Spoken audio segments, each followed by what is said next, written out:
OMG ang napakaginaw naman sa lugar na ito. Kahapon lang nasa lugar ako na mainit, oo, galing ako sa probinsya namin and medyo mainit doon. At ngayon nandito na naman ako sa ibang lugar at malamig ngayon dito.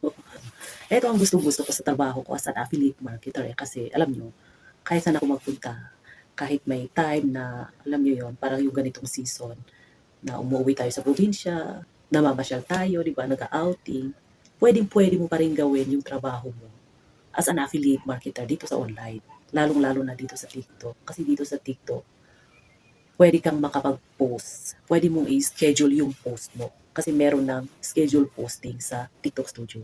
Kaya kahit sa isang linggo wala ka sa working area mo or working zone mo, wala ka sa comfort zone mo, okay lang kasi pwede ka pa rin makapagtrabaho.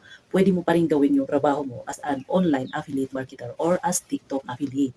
Basta meron kang 2, 3 product na dala-dala, kahit saan ka magpunta, pwede ka pa rin makagawa at makapag-upload ng video.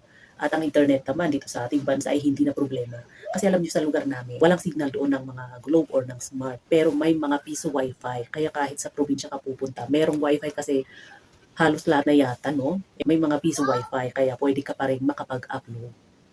Di ba? Pwede ka pa rin makapag-upload. Pwede mong i-upload lahat, i-post lahat yung videos na ginawa mo. Tapos i-schedule mo na lang kung anong oras yung gusto mong ma-post yung videos na in-upload mo, kung anong araw, kung anong gusto mong i-post yung videos na in-upload mo or na-post mo na, kasi meron ng schedule posting sa TikTok Studio. O kaya naman, kagaya ng ginawa ko bago ako umuwi sa probinsya, gumawa ako ng maraming videos, kaya nung nandun na ako sa probinsya, hindi ko na problema yung pag-shoot or paggawa ng videos kasi meron na akong mga nagawang videos. So ang ginawa ko na lang i-edit, hindi na-upload. Kasi may internet naman yung pinuntahan kong lugar. Kung hindi naman kayo sure sa lugar na pupuntahan nyo, kung walang internet ba doon or meron, gamitin mo na lang yung schedule posting sa TikTok Studio para kahit anong ginagawa mo, kahit saan ka magpunta, bahala na yung platform na maglabas or mag-post nung videos na in-upload mo kasi nakaset na, naka-schedule na, di ba? Kaya sa mga hindi pa nakakalam, nako, alam nyo na ha. Next time, alam nyo na ang gagawin nyo kung may pupuntahan kayong lugar, kung may nag-invite sa iyo, kung opportunity na umuwi kayo, mamasyal, nako, go lang.